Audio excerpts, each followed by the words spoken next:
Hello everyone, now it's time to complete the textual question of our first poem book Flamingo, My Mother at 66.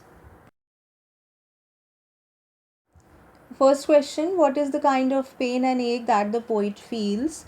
When the poet looks at her mother's face closely, she discovers that she has aged and her end is near.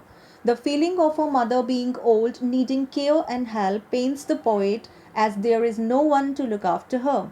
She feels that her mother can die any moment and that then she will lose her forever. Her childhood fear of losing her mother, which was then timely but now will be forever, resurfaces. The poet feels the pain of her mother's old age and her helplessness towards her.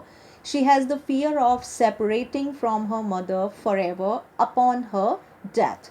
Now, here a type of pain and ache. Which type of pain and ache is described by the poet? That is not a pain related just causing because of some disease, but is a type of pain that the poet's mother is suffering because of her old age. Now the writer is feeling a type of fear of losing her mother, means her mother resides alone at their places and now the writer has to go back, so she was having a type of fear. So, a type of feeling is coming in her heart that she is not going to see her mother again, because just because of the condition her mother is carrying, it was looking that she is going to die at any moment. So the same type of fear she is also carrying in the childhood, okay, some memories of the childhood, but now this fear is turned in a type of means factual fear, means yes, it can be happened because her mother was looking so weak, so pale that it was looking that yes, she is about to die. So this fear was also there, and another fear was of separating from her mother, means the writer was feeling very sad when she was leaving her mother behind. Next question, why are the young trees described as sprinting? The young trees have been personified when looked at from the poet's moving car. They seem to be running past. The poet found it to be strikingly opposite to her mother's, who looked as still as a dead body. Now when writer's mother was sitting in a car, so after looking her face of her mother, the writer is feeling a type of negativity in her mind. So to just take out that negativity from her mind, she looked out from the window to see the freshness trees. So all the trees are going back, running in a line towards back of the car. But that is a type of energy, a type of positivity felt by the writer, and that was quite opposite with the type of negativity she was feeling after looking at the face of her mother. Next question, why has the poet brought it in the image of the merry children spilling out of their homes? The poet draws a comparison between what is traveling with her and what she can see outside. It's a comparison between the life and death. Her mother is sleeping with mouth open like a dead body, while outside she can see the children who are full of life, energy, and enthusiasm.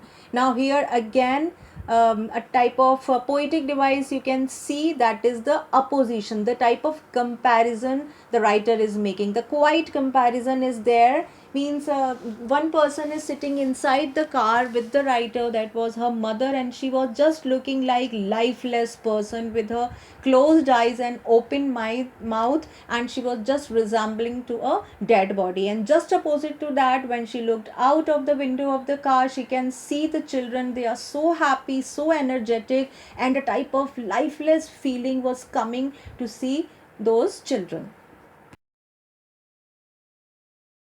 Another question based on the comparison, why has the mother been compared to the late winter's moon? Just as the late winter's moon is dull and lacks luster, so is her mother at the end stage of her life.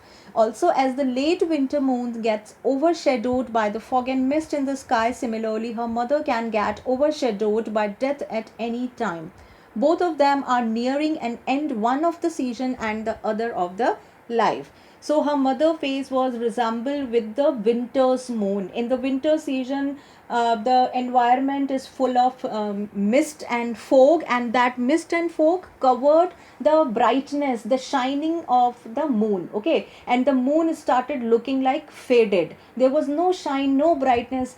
Similarly, the face of her mother was looking faded, pale, weak, colorless. Okay, just like the means the death can become at any moment, and that brightness whatever is there that can be disappear at any time. So this is the type of going out one thing and coming out of a new life. The last question of the poem: what do the parting words of the poet and her smile signify? The parting words of the poet shows her positive attitude. She overcomes her pain and fear, assures herself and her mother that they would meet again. She is being very brave, which is indicated by the use of the repetition in the poem smile and smile and smile. Now, parting means when you are going away from something. Okay, here the writer was going away from her mother, and itself it become a very tragic, very sad moment. So, to just take this sadness away from that moment and assure her mother and herself, the writer indirectly is saying to her mother, mother, please don't worry, I am going to come you to see you again, we are going to meet again. And what shows in the poem, the repetition of the word is smile and smile and smile. The emphasis is giving on the word smile very much, because the writer at the time of leaving, she was just carrying a smile at her face. So all the textual question part is also finished of this poem. I hope you understood the explanation and the question answer very well of the poem. Try to give the explanation and the answers in your own word yourself.